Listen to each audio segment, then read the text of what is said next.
Bien, je clappe. Bonjour à tous, j'espère que tout le monde va bien. C'est de nouveau Nico de la chaîne MindFit. On se retrouve dans cette mini web-série, donc au niveau de nos podcasts saison 2, avec notre nouvel invité du jour, qui n'est autre que Livio, que vous avez peut-être déjà vu forcément dans la saison précédente. Petite présentation, Livio, au niveau de ton parcours aussi, parce que je pense qu'il y a des choses qui ont bougé depuis la dernière fois qu'on s'est vu. Un petit peu, oui.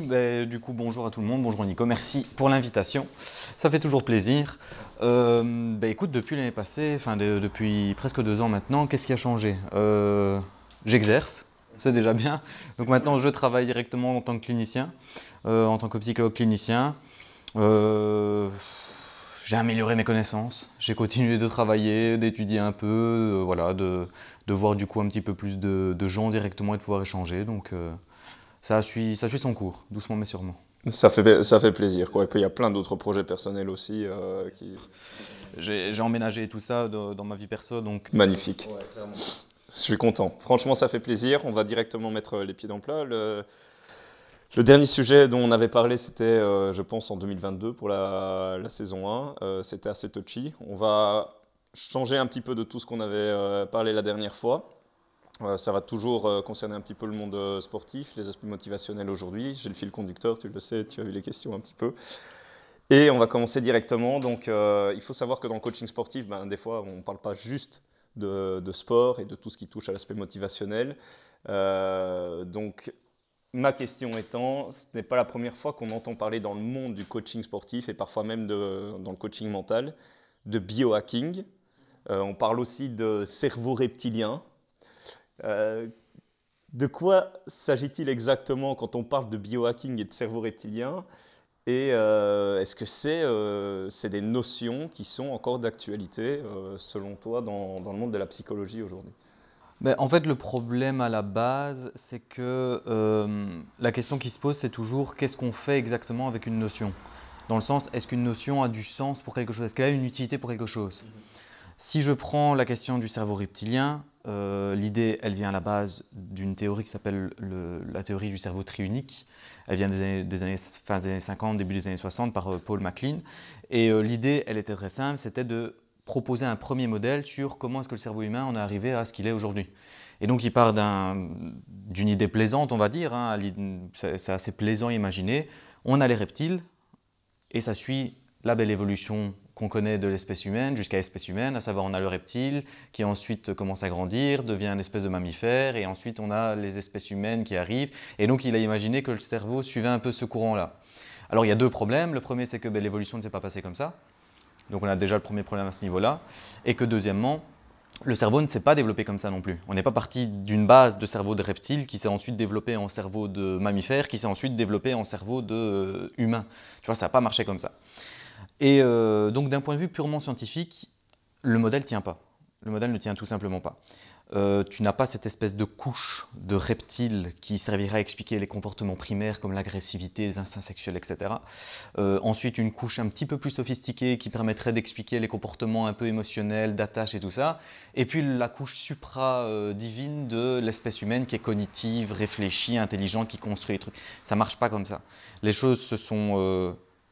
intriquées les unes dans les autres, il y a des zones plus primitives, on va dire, qui communiquent avec des zones plus récentes en termes de développement cérébral, que ce soit le cognitif ou le côté émotionnel entre guillemets du cerveau, le système limbique, ça communique, c'est interdépendant, donc il n'y a pas de couche, ça ne fonctionne pas comme ça. Maintenant, pour faire l'avocat du diable, on pourrait imaginer que présenter les choses de cette façon à quelqu'un qui n'a rien en termes de connaissances neurologiques, on va dire, ce serait un premier pas pour lui expliquer une façon de comprendre les aires cérébrales et éventuellement comprendre que le cerveau a différentes fonctions. Mais je trouve qu'on arrive très vite à des limites, on est très vite limité parce qu'on va vite être confronté à un problème de non, ça ne fonctionne pas comme ça. Tu n'as pas le cerveau émotionnel d'un côté, le cerveau cognitif de l'autre, tu n'as pas 3 couches distinctes, donc tu es très vite, très vite limité. Donc moi j'aurais tendance à dire que même sur une question de pédagogie, on ne mettrait pas les pieds là-dedans. Pour moi, on ne mettrait pas les pieds là-dedans, quoi. Ok, très bien. Donc c'est clairement quelque chose qui est, je pense, obsolète aujourd'hui en termes de modèle. Oui, qui est dénué de sens en fait. Ok, dénué de sens, c'est dénué de sens. Et concernant le biohacking, est-ce que tu as déjà entendu parler de ça? Ouais, sur les questions du biohacking, bon, après c'est un mot fourre-tout, hein. C'est un mot valise parce que du coup, je vais prendre un des exemples sur lesquels j'avais déjà pu m'exprimer un peu. C'était que on pourrait créer des effets assez incroyables en termes de psychologie. Et je vais parler juste de la psychologie parce que je sais qu'il y a aussi la question il y a aussi la question des performances sportives, mais on pourrait créer des effets incroyables en termes de psychologie à l'idée de prendre des douches froides ou des bains glacés, par exemple. Tu vois, on pourrait créer des choses, voilà, il y aurait des systèmes motivationnels qui se mettraient en place. Dieu seul sait qu'est-ce qui se passerait dans le cerveau lorsque tu te mets dans des glaçons. Et c'est un exemple parmi tant d'autres, mais c'est le premier qui m'est venu en tête. Et le truc, c'est que ça part toujours du principe faut un peu saisir le taureau par les cornes, faut un peu te faire du mal à la base, faut un peu te mettre dans des circonstances difficiles, lutter contre toi-même pour réussir à obtenir un gain ensuite. Et si dans l'idée, penser ça n'est pas totalement stupide, dans le sens où des fois effectivement il faut lutter contre soi pour réussir à obtenir quelque chose, il n'y a pas de miracle et il n'y a pas de mécanismes extraordinaires qui se produisent quand on commence à essayer par exemple, de mettre des glaçons dans une baignoire et de se mettre dedans pendant 2 heures pour se dire on va contrôler ses sensations musculaires, contrôler ses machins. Donc cet exemple-là par exemple, hein. Après si tu en as d'autres tu peux peut-être m'en donner en plus, mais… Oui, c'est l'exemple qui ressort actuellement. On a beaucoup de coachs sportifs qui se mettent d'un coup à faire des bains glacés, donc c'est un exemple parfait sur la méthode Wim Hof, etc. Bon, tu suis un peu Mathias, je pense. Voilà, donc je pense que tu as quand même une idée sur le sujet. Moi, personnellement, je fais pas de bain glacé. J'ai essayé une fois, j'ai fait un séminaire, c'est bon, ça m'a suffi, quoi, tu vois. Mais bon, voilà, au moins j'ai eu le mérite d'essayer. J'aurais pu donner l'exemple, par exemple, du café directement, ne pas prendre son café quand on se lève, attendre 1 heure avant de consommer son café, être sûr d'être bien réveillé, sinon ça peut être délétère en termes de santé. C'est des notions qu'on retrouve parfois dans le biohacking, j'ai l'impression. Après, là, le truc, c'est que tu rentres dans des… Mais ça, c'est du côté un peu lifestyle et optimisation de la santé, domaine sportif, etc. On rentre dans des interactions qui sont complexes entre santé, médecine, sport, psychologie. Tu vois, tu as une espèce de multichamp. Donc, ça devient compliqué en fait de juste pouvoir isoler l'impact que ça va avoir parce que tu prends l'exemple du café. Le café, la caféine, on sait que c'est un excitant, on sait que ça va jouer au niveau normalement de l'aspect on fire de la personne, on va dire, elle va se réveiller. Ok, mais qu'est-ce qui se passe si la personne a mangé avant ou si elle n'a pas mangé avant? Qu'est-ce qui se passe si elle a à jeun ou pas? Qu'est-ce qui se passe au niveau de son estomac, si elle a tendance à avoir déjà des ulcères de base, de l'acidité, tu vois? Comment elle réagit, tout ça? Et donc, quels impacts ça va avoir ensuite au niveau de son côté excitant? Est-ce que vraiment elle va avoir la même chose? Donc, on rentre dans quelque chose qui fait intervenir tellement de champs différents que je trouve que c'est compliqué d'isoler, de faire une règle générale. Absolument. Tu vois, c'est super compliqué. Je discutais avec Gaëtan, du coup, qui m'expliquait que lui, par exemple, il s'entraîne souvent le matin à jeun. Et il soulève, quoi, je veux dire. Il va à la salle et il soulève. Ouais, et Gaëtan sait que c'est pas ce qu'il y a de plus optimal, l'entraînement à jeun. Mais en fait, c'est là que c'est intéressant, c'est que Gaëtan, il sait que s'entraîner à jeun, c'est pas ce qu'il y a de mieux. Je pense même pas que c'est ce qu'il prônerait pour ses coachés. En tout cas, ce qu'il prônait, en tout cas pour ses coachés. Mais si lui, il se sent bien. Mais ça fonctionne voilà, tout à fait, ça fonctionne super bien pour lui. Pas... Ça fonctionne super bien. Moi, je sais que si je m'entraîne le matin à jeun, au bout de la première série, je fais une chute de tension, quoi. Donc voilà, donc clairement à ce niveau-là, ça devient compliqué en fait de pouvoir isoler les variables et de dire oui, on peut faire ça, on peut pas faire ça, ça va amener ça exactement comme effet et tu vas voir que ça va te réveiller, que ça va tchic-tchac, le coup le matin à jeun, le citron dans l'eau avec une touche de gingembre et tu vois. Alors il y a des gens qui disent que ça leur donne une sensation d'avoir une meilleure digestion par la suite. Est-ce que c'est vrai, est-ce que c'est pas vrai? Peut-être que ça leur aide vraiment à la digestion, peut-être pas, peut-être que c'est juste un effet placebo.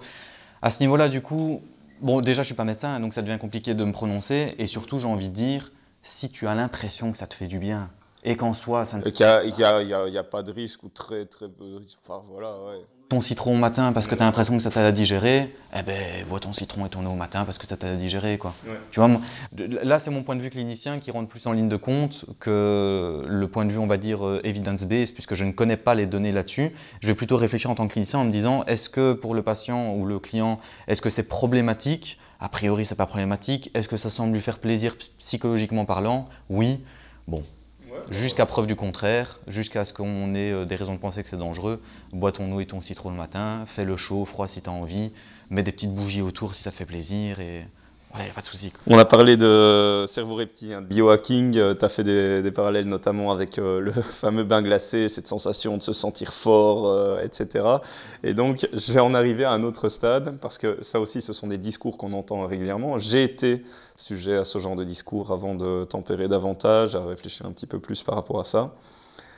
Les notions de discipline, on entend, ouais, rien ne vaut la discipline, au début il y a la motivation, après la discipline permet de continuer, etc., etc.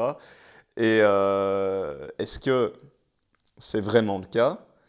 Et l'autre question qui vient, en fait, je vais de la lire ici, c'est est-ce que l'imposition plutôt que l'adaptation en termes d'objectifs ne risque pas d'être délétère à terme? C'est-à-dire que par exemple, je me dis, ouais voilà, je vais prendre du muscle et en même temps je veux un squat à 180, c'est ça sinon rien, etc.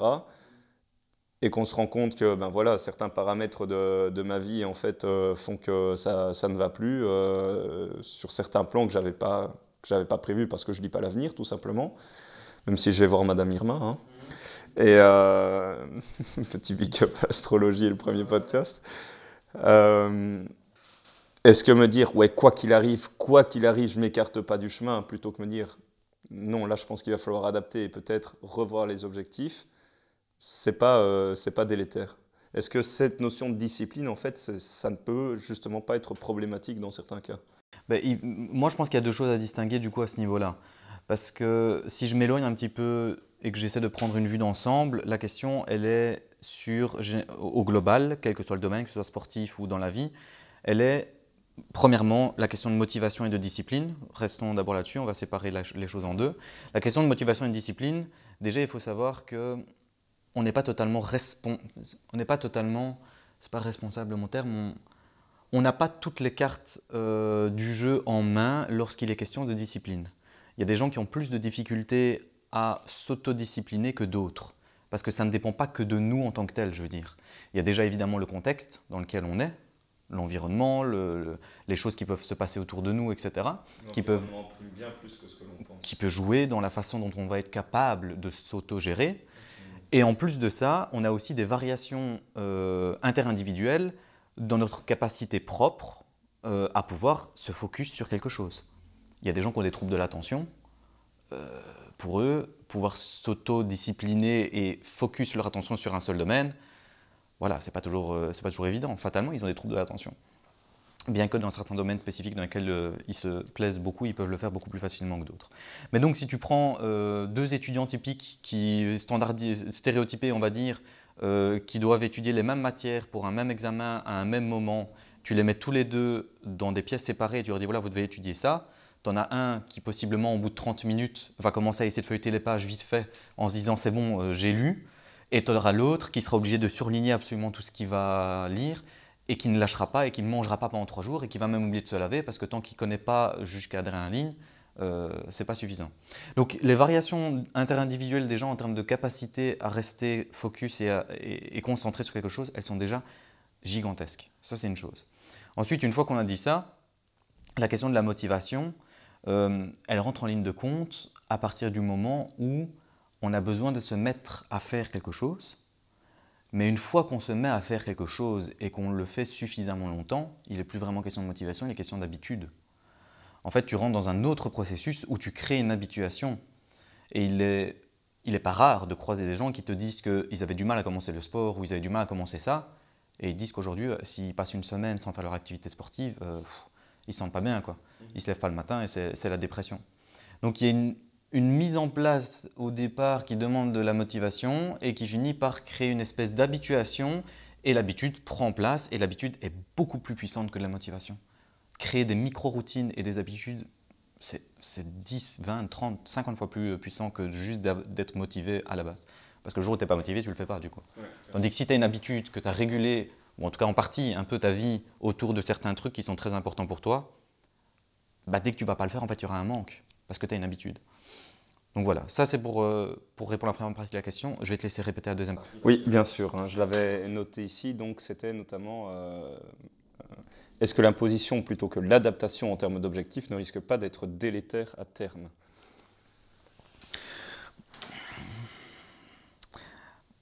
Par rapport à l'exemple que j'ai donné, hein, je veux dire. Oui, oui, tout à fait. Ouais, Mais en fait, des je exemples. pense que le problème principal auquel on est confronté quand on essaye de s'imposer quelque chose, quand on essaie de s'imposer quelque chose, ce qui se passe, c'est que il faut qu'on y trouve déjà en partie un intérêt, d'une façon ou d'une autre. Tu dois trouver un intérêt dans le quelque chose que tu viens de t'imposer, parce que sinon tu ne le tiendras pas suffisamment longtemps que pour en créer une habitude par exemple, ou suffisamment longtemps que pour finir l'objectif en question que tu t'es imposé.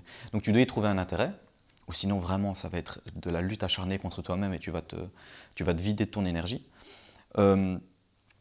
Et d'un autre côté, je pense que lorsque l'imposition vient de l'extérieur, à savoir que ce n'est pas quelque chose qu'on s'impose soi-même, c'est quelque chose qui nous est imposé de l'extérieur, en général, il est plus facile de le faire lorsqu'on en comprend le sens. À savoir, ok, je vais devoir faire ça parce que ça. On m'a imposé de faire ça parce que si je ne fais pas ça, en fait, il va se passer ça comme conséquence. Okay. Donc, il peut y avoir une espèce d'aversion à si je ne fais pas ce qu'on m'a demandé de faire, il va y avoir des mauvaises choses qui vont se passer pour moi. Dans quel cas, forcément, on se dit juste je vais éviter d'avoir des mauvaises conséquences pour moi et donc je vais faire ce qu'on m'a demandé de faire. Ou sinon, il peut y avoir aussi une envie de gain. On m'a demandé de faire ça parce que si je le fais, on m'a demandé de travailler parce que si je travaille, j'aurai de l'argent à la fin du mois. Ouais. Pour prendre un exemple aussi banal que ça. Donc, il y a deux façons de le voir. Et donc, forcément, si on part de cette opposition entre le fait de s'imposer des choses ou le fait de… C'était quoi le terme que tu avais employé? Oui, imposition ou alors adaptation. Adaptation. Si on part de cette opposition entre s'imposer quelque chose ou de s'adapter pour faire quelque chose avec plus de compréhension, on va dire, en prenant plus en compte le contexte, le fait de s'imposer, je viens de l'expliquer, et le fait de pouvoir s'adapter, je pense que pendant le processus où tu commences à faire quelque chose, tu es obligé à un moment donné dans les étapes, de te dire est-ce que je suis le chemin le plus, comment on va dire ça, le plus probant pour arriver à la fin de l'objectif? Est-ce que j'ai pris le chemin? Est-ce que j'ai mis assez de choses en place au cours de mon chemin, pendant ici ma route, qui me permet d'arriver à la fin sans être complètement vidé, sans être complètement exténué? Encore une fois, on peut parler de ces étudiants qui passent 3, 4, 5, 6, 7, 8 ans à faire des études et qui arrivent au bout du chemin. Certes, ils y sont arrivés, mais dans quel état?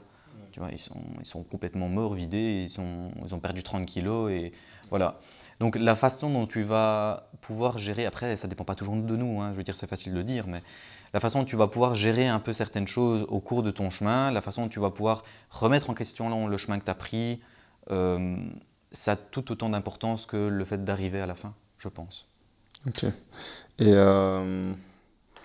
ouais, je pense que tout a été dit, je voulais juste rebondir là-dessus. Au niveau de l'adaptation, est-ce que c'est pas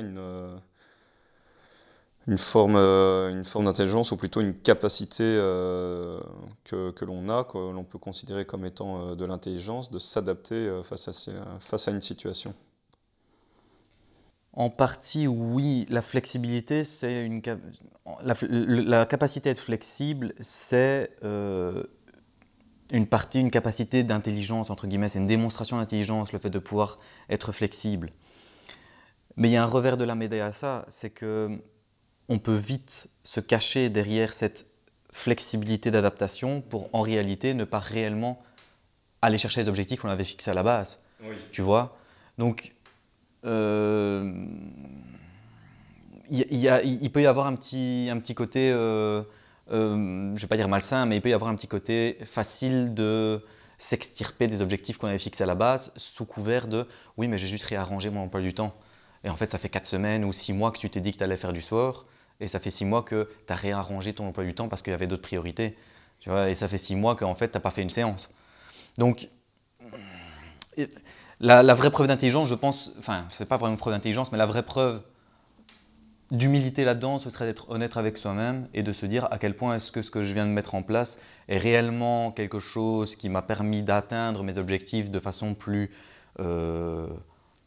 facile, plus tranquille, plus cohérente, ou à quel point est-ce que tout ce que j'ai mis en place pour soi-disant atteindre mes objectifs, en fait, n'a fait que de me rendre fainéant et m'a permis de rester plus longtemps dans le divan, quoi.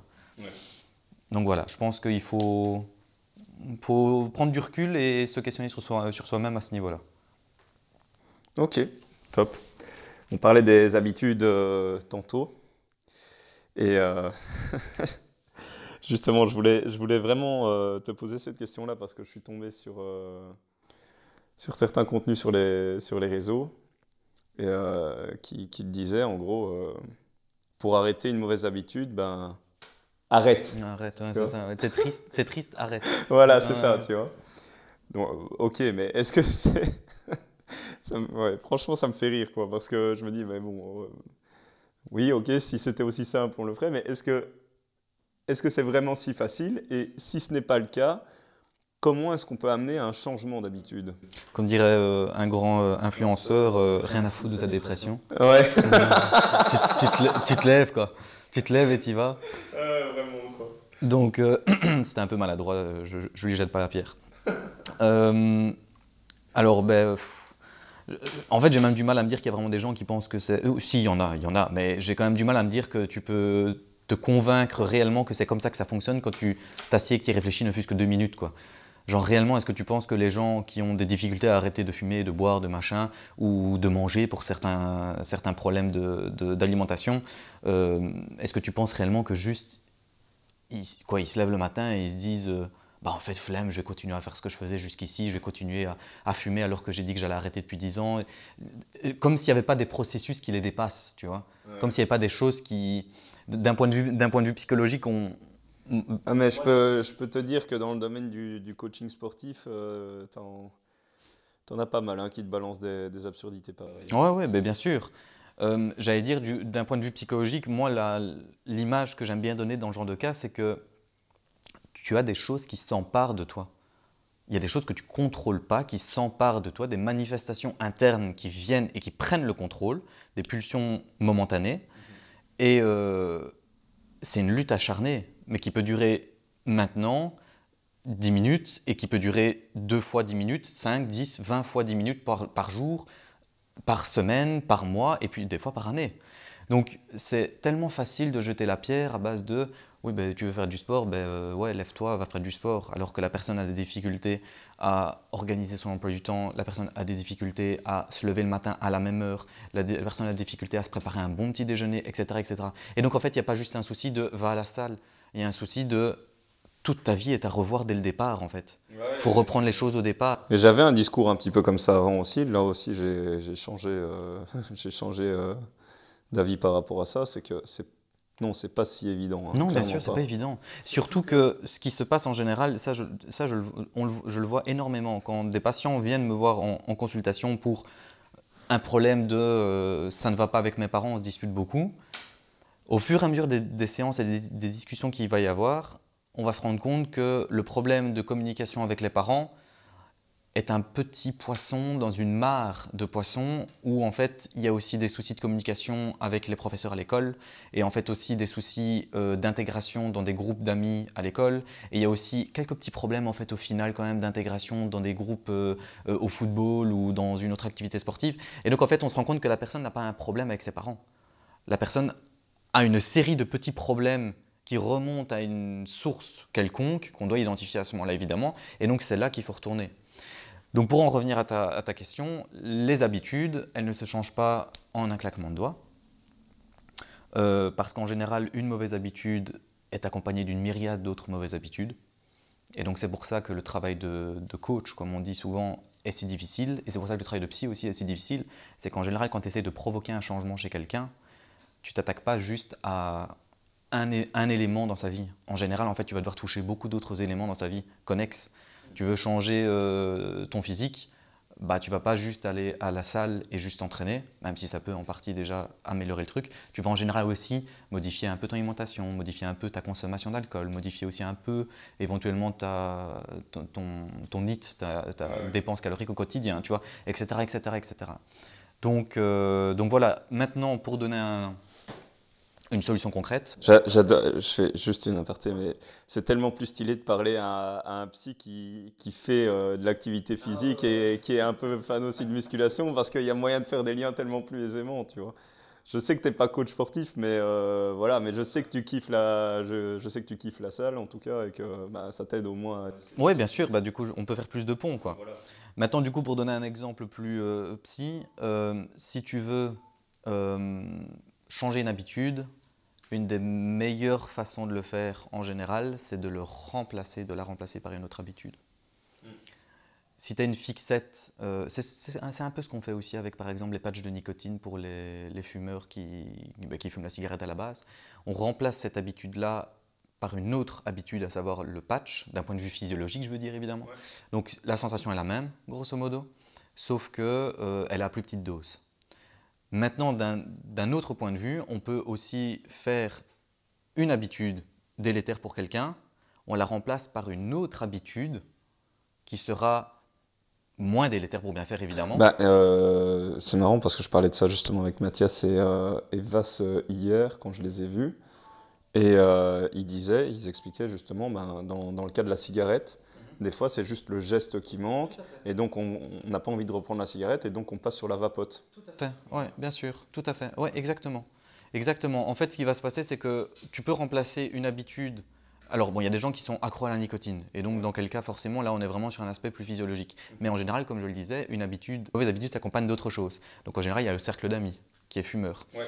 En général, il y a les lieux qu'on visite qui sont habitués et qui rentrent dans le cercle de ben, il faut que je puisse y fumer, que je puisse fumer dedans. On a un cendrier ou de. Enfin voilà, il y a tout un ensemble d'habitudes en fait qui interviennent. Donc c'est très difficile. Mais pour terminer cet exemple-là et ne pas la tirer en longueur, remplacer une habitude par une autre. J'ai eu le cas d'une patiente qui est venue me voir. Bon, malheureusement, elle n'est pas revenue beaucoup de fois, elle n'est venue qu'une seule fois, mais elle m'expliquait qu'elle avait un cas de. Le nom m'échappe maintenant.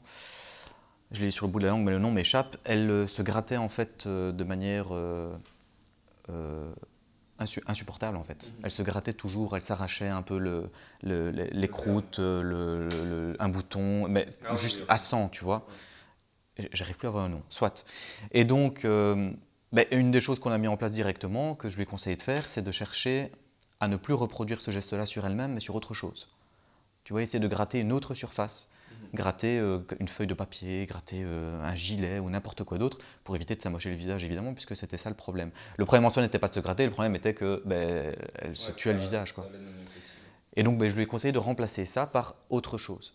Tu vois, donc ça c'est quelque chose qui peut se mettre en place. Mais le faire tout seul des fois n'est pas toujours facile, donc ça peut être intéressant de consulter un psychologue, n'hésitez pas. Voilà, bah c'est ça, on n'est pas juste là pour vous écouter et prendre X euros de l'heure. Et ça me fait penser aussi à un autre exemple, c'est par exemple la personne qui est en surpoids, qui a envie d'aller mieux, qui a envie d'entamer une nouvelle recomposition corporelle, en tout cas d'entamer une recomposition corporelle. Si elle habite en ville, en face d'un centre commercial qui a 40 000 publicités de McDo, et qu'elle voit à chaque fois des burgers, etc., qu'il y a des odeurs au niveau, parce qu'il y a une brasserie juste à côté de chez lui, etc., un McDo, un Quick, un Pizza Hut, ou qu'elle habite en campagne, je pense que c'est pas la même pour l'aide d'atteindre aux objectifs. Bien sûr, ouais, c'est toujours plus facile de résister à l'idée de ne pas fumer si les cigarettes sont au magasin plutôt que si elles sont dans ton armoire chez toi. Exactement. Tu vois, donc, et encore une fois, là, il y a une série d'habitudes en fait. Parce que du coup, ça veut dire que quand tu vas au magasin, tu dois arrêter de passer dans ce rayon où tu achètes ton alcool ou Dieu seul sait quoi. Tu vois, tu changes cette habitude-là. Tu vas te diriger sur autre chose. Tu vas peut-être même changer de magasin carrément s'il le faut, dans certains cas. Mais donc voilà, encore une fois, c'est pas facile en fait. Et je pense qu'on gagnerait vraiment énormément à ce que les gens développent beaucoup plus d'empathie sur les difficultés de certaines personnes à changer une habitude. Parce qu'en général, elles ne doivent pas changer une habitude. Elles doivent en changer une cinquantaine. Et être tolérant, c'est pas nécessairement tout accepter. La tolérance, pour moi, elle est importante. Hein. Après, je vais faire une petite parenthèse là-dessus. C'est que je ne fais pas non plus partie de ces psys ou de ces gens qui pensent que les personnes ne font pas aussi preuve de malhonnêteté envers elles-mêmes. Oui, oui. Les gens sont aussi tout à fait capables de se mentir à eux-mêmes, encore une fois, comme j'ai dit tout à l'heure, en se disant j'ai fait le maximum, j'ai fait ce que je pouvais, machin, tchic-tchac, alors qu'en réalité, en discutant, on se rend bien compte que non, clairement, il n'y a vraiment pas du tout la majorité de ce qui était faisable qui a été fait. Ouais. Mais de mon ressenti et de mon expérience clinique actuelle, quand quelqu'un veut vraiment essayer de se modifier et de changer des choses et que vraiment il l'a en tête et à cœur, il fait ce qu'il peut en général pour essayer de le faire. Okay. Il y a certainement des petits filous, comme on dit, qui essayent de passer pour des super-héros du changement et qui en réalité ne se bougent pas plus que ça. Il y en a sûrement, mais je ne pense pas que c'est la majorité. Je vais t'annoncer un discours et ça rejoint quelque part un petit peu déjà ce qui a été dit. Si vous voulez réussir, vous allez réussir. Ça ne dépend que de vous. Et je vais même le faire devant la caméra, tu vois. Si vous voulez réussir, vous allez réussir. Et ça ne dépend que de vous. Tu vois, avec le doigt comme ça, bien pointé vers l'avant.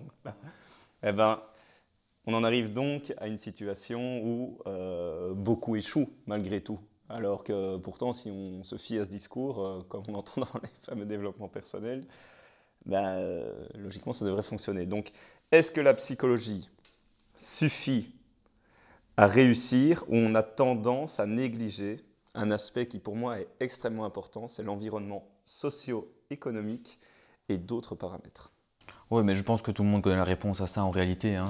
S'auto-convaincre qu'il suffit de le vouloir pour le pouvoir, non en fait. Mais je vais commencer dans l'autre sens. Je vais dire que tu maximises les chances de pouvoir en le voulant. Ça c'est vrai. Qui que tu sois, quel que soit ton départ, ton statut, l'endroit duquel tu viens, ton milieu économique, la profession de tes parents, l'argent que tu as, si tu n'essayes pas, que tu ne donnes pas 100% de tes moyens, la probabilité pour que ce que tu veux qui arrive, elle est à peu près de zéro. Mais malheureusement, entre une personne qui vient d'un milieu défavorisé, une personne qui vient d'un milieu où il n'y avait pas de livres à la maison, où il n'y avait pas de parents qui avaient suffisamment d'argent pour acheter de la bonne nourriture, où il n'y avait pas de stimulation intellectuelle, où il n'y avait pas tout ça. Mais on aura toujours des gens qui vont se baser sur des billets du survivant en citant Allen Iverson qui vient d'une banlieue absolument horrible ou des Carmelo Anthony, si je ne dis pas de bêtises, et qui sont successful. Tu as toujours la success story, et heureusement parce que du coup, ça c'est... Ben oui, c'est sortir du lot. Tu sors du lot, tu as l'exemple statistique de la personne qui a réussi alors que toutes les autres n'ont pas réussi. Certes, il y en a 1, 2, 10, on va savoir combien. Mais en général, ce qui se passe, c'est que les personnes qui sont défavorisées et qui viennent de milieux plus défavorisés auront plus de difficultés. Généralement, en fait. C'est pas juste au niveau de l'école ou au niveau des études ou au niveau de trouver un partenaire de vie ou au niveau de trouver un job incroyable ou de monter les rangs dans ce job, etc. Il est tout à fait probable et possible que si tu viens d'un milieu très défavorisé, tu rencontres plus de difficultés statistiquement qu'une personne qui est née avec la cuillère d'argent dans la bouche. Parce que fatalement, cette personne-là ne sera jamais confrontée au problème de qu'est-ce qu'on mange, comment est-ce qu'on s'habille, comment est-ce qu'on paye les factures. Les parents ne connaîtront pas le stress de devoir payer les factures, donc elles auront aussi les parents auront aussi une autre attitude vis-à-vis de l'éducation de l'enfant, parce qu'ils ne sont pas préoccupés par des choses par lesquelles les parents défavorisés sont préoccupés. C'est aussi bête que ça. Donc, non, si tu le veux, tu ne le pourras pas nécessairement. Mais si tu veux quelque chose, maximise tes chances en essayant. Si tu veux vraiment quelque chose, maximise tes chances, fais le maximum de ce que tu peux. Et peut-être que tu n'auras pas les 100% de ce que tu voulais à la base, mais peut-être que tu seras 50%, et 50% c'est toujours mieux que zéro, quoi. Et donc, ça rejoint évidemment ce que j'avais planifié aussi dans les questions, c'est celui qui travaille le plus dur et le plus régulièrement aura les meilleurs résultats. Oui et non. Voilà. Oui et non. Voilà. Celui qui travaille dur... En fait, là, on touche à deux choses. Oui. On touche à deux choses. D'un côté, on touche au côté... D'un côté, on touche à l'aspect... Fréquence. Comment on va dire? Non, c'est pas ça que tu veux dire. Non, c'était pas là-dessus que je voulais aller. On va toucher en fait à l'aspect... déjà, chance, en fait. Ouais. Parce qu'il y a une partie des success stories des gens qui réussissent qui dépendent de la chance, en fait. Une partie de ça dépend de la chance, dépend des gens que tu vas rencontrer, des discussions que tu vas avoir, des moments où tu vas te trouver avec des personnes et les bons... Voilà. Donc déjà, il y a cet aspect-là. Bon endroit, bon moment. Et ça, malheureusement, il n'y a pas beaucoup de contrôle là-dessus. A priori, la chance ne se maîtrise pas beaucoup. Et puis, tu as un côté où quelles sont tes capacités internes de base? Tu es né avec quoi? Et je dis bien tu es né avec quoi? Une personne qui naît avec de la dyslexie, une dyscalculie, un TDAH et je ne sais pas quoi d'autre. Bon, c'est quoi? À quel niveau est-ce que vraiment on peut comparer la chance qu'a cette personne pour terminer ministre des Affaires comparé à une personne qui naît, qui n'a pas de dyslexie, pas de dyscalculie, machin, et tout va bien? On voit bien que les deux personnes ne commencent pas sur le même pied d'égalité. Ce qui ne veut pas dire que les deux ne peuvent pas atteindre quelque chose. Elles peuvent toutes les deux atteindre quelque chose. Mais on a tendance à penser que ce sera probablement plus difficile. Tout à fait, ce sera plus difficile. Et donc plus méritant au final, entre parenthèses d'ailleurs, pour la personne qui a plus de difficultés. Mais donc pour revenir à la question précise, c'est que si tu travailles dur, tu maximises encore une fois tes chances de réussir quelque chose. Mais, enfin je vais le dire cru, mais on n'est pas sûr. On n'est pas sûr. Peut-être. Je connais des gens qui ont travaillé toute leur vie, très dur, très fort, qui ont passé des centaines d'heures, des milliers d'heures à travailler comme des acharnés. Et aujourd'hui, ils n'ont pas le yacht et la villa 4 façades, et, tu vois, et ils survivent, quoi. Et ils se débrouillent. Je connais des gens comme ça. Je connais des gens qui sont nés avec un peu plus de facilité, qui ont pris un petit job, qui travaillent. Et en fait, il y avait déjà tellement un héritage qui était énorme que, bon, il y a déjà 2 villas qui sont achetées, quoi. À ce niveau-là, il y a une injustice fondamentale. Oui, on ne naît pas naturellement avec la même chance, on ne part pas sur le même point de départ. Je sais que c'est plaisant d'imaginer ça et on aimerait bien que ce soit la réalité, mais le monde n'est pas juste, la vie n'est pas juste. C'est le discours qu'on a envie d'entendre. En fait. Bien sûr, c'est plaisant de se dire qu'il y a une justice quelque part et que, tu vois, il y a une espèce de justice divine qui tombera un jour ou l'autre et on sera tous récompensés d'une façon ou d'une autre. Malheureusement, ça ne fonctionne pas vraiment comme ça. Il y a des gens qui essayent énormément et qui ne réussissent pas. Il y en a d'autres qui vont essayer 2 fois et ils gagnent au loto. Tu vois, et quoi, et plus méritant, moins méritant. Ma nonna joue au loto depuis 50 années, je pense. Elle n'a pas encore touché le million, tu vois. Elle a le mérite d'essayer. Si elle ne joue pas, elle ne gagnera jamais. Donc bon, c'est toujours bien essayer. Mais c'est clair que travailler dur, c'est important pour réussir à essayer de maximiser ses chances, mais ça ne t'assure pas d'obtenir tes fantasmes et tes rêves les plus fous, quoi. Et toujours dans cette notion en fait de développement personnel, mais on va toucher quelque chose qui a peut-être un peu plus de sens, c'est notamment la question du self-positive talk. Donc en fait, c'est est-ce que ça a un réel effet positif? Et à l'inverse, ressasser le négatif. Est-ce que ça engendre obligatoirement des effets négatifs? Donc, par exemple, voilà, moi je vais entamer, je donne un exemple dans le domaine sportif. J'ai ma barre de Zercher squat à 170 et je me dis, je sais que je vais l'arracher, quoi. Quoi qu'il arrive, je sais que je vais la remonter, je vais dégommer cette barre, etc. Ou plutôt me dire, ouais, je me sens pas très bien aujourd'hui, ça va pas aller, ça paraît stupide hein, comme question, mais est-ce qu'on a vraiment des recherches derrière qui peuvent nous montrer qu'effectivement, il y a un effet positif ou négatif en fonction de la situation que je viens de vivre? Oui, débile, non, je pense pas du tout, parce que il y a des personnes qui sont championnes de la dévalorisation. Il y a des personnes vraiment qui sont très très fortes pour se dévaloriser. Ce sont des personnes en général qui n'ont pas beaucoup de confiance, hein, forcément, qui ont des difficultés à s'assumer et à s'assurer.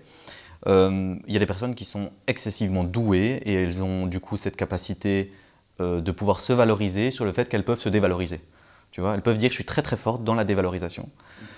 Et puis au contraire, il y a des personnes qui ont une surconfiance, qui ont cette tendance à la surconfiance. Alors on touche quand même à quelque chose qui est touchy, dans le sens, alors pas touchy comme il y a 2 ans, mais c'est touchy, mais c'est touchy dans le sens où quel est le juste milieu? Comment est-ce que tu peux être vraiment honnête avec toi-même? Si tu te lèves un matin et que tu es quelqu'un qui a tendance à pousser tes 150 kg au développé couché, et tu te lèves un matin, tu sens que tu n'es pas très bien, tu as mal dormi la nuit, tu t'es bloqué le bassin, tu te sens tout ce que tu veux. Tu déjeunes mal parce que vraiment, aujourd'hui ça va pas. Mais tu te dis, je vais quand même à l'entraînement parce que ça, je sais que ça va me faire du bien. Et donc tu te lèves, tu vas à ton entraînement.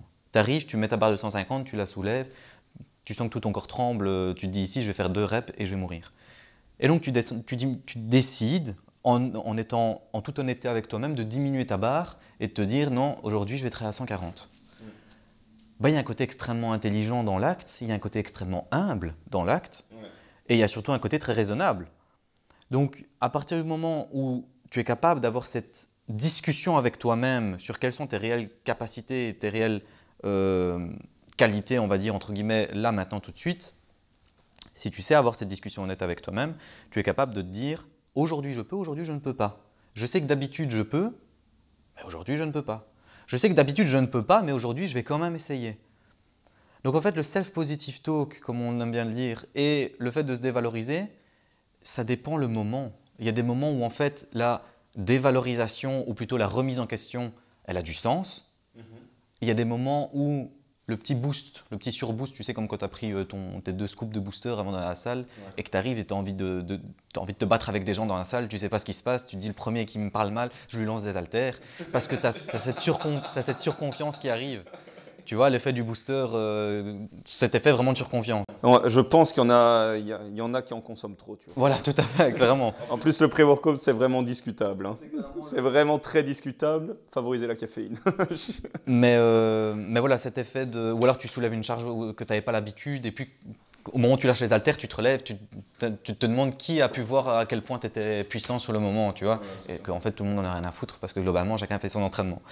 Mais bref. Il y a même des gars qui font des petits shadowboxing et tout dans la salle entre deux sessions de développé couché. Le moment. Ça peut avoir du sens de se booster, ça peut avoir de se booster en se disant je vais le faire, je suis capable. Ça peut le faire, ça peut marcher dans le sens où il y a un petit effet contextuel. C'est pas pour rien que les plus gros lifters en général ont des spotters qui tu vois, les boostent un peu. Alors tu as les vidéos complètement démesurées, tu as des gens qui leur foutent des baffes et ils commencent… On en a parlé avec Thibaut. Ils se mettent de la magnésie sur la tronche et bon, voilà, il y a un petit côté un peu exagéré. Qui tape vraiment à fond, voilà. etc. Mais n'empêche que côté mise en scène. Ce qu'on a pu observer, c'est quand même que quand il y a un… Je rebondis un petit peu là-dessus. Hein, quand il y a un coach, quand il y a un gym bro à côté qui booste en plus, ce sont en effet des contextes qui font qu'il y a moyen de se booster davantage et faire plus que ce que l'on sait. C'est un effet contextuel en fait, grosso modo. C'est un effet contextuel, un placebo comme on pourrait le dire, mais d'un point de vue plus général, un effet contextuel. Donc je pense que se le faire à soi-même, ça peut être positif. Mais encore une fois, il y a un moment, un endroit, une façon de le faire. Il ne faut pas avoir cette surconfiance en permanence. Parce qu'il y a des gens qui ont cette surconfiance en permanence de se dire ouais je vais le faire, ça va aller. Et en fait ils font n'importe quoi, ils commencent à retrouver à faire ils s'inventent électromécaniciens et veulent commencer à changer un moteur. Enfin, sortir de son champ d'expertise, de son champ de compétences. Il y a des limites. Et donc il y a des moments où il faut aussi faire preuve un peu d'humilité et de se dire tiens bon là ok non, c'est peut-être pas le moment, c'est peut-être pas l'endroit, c'est peut-être pas pour moi.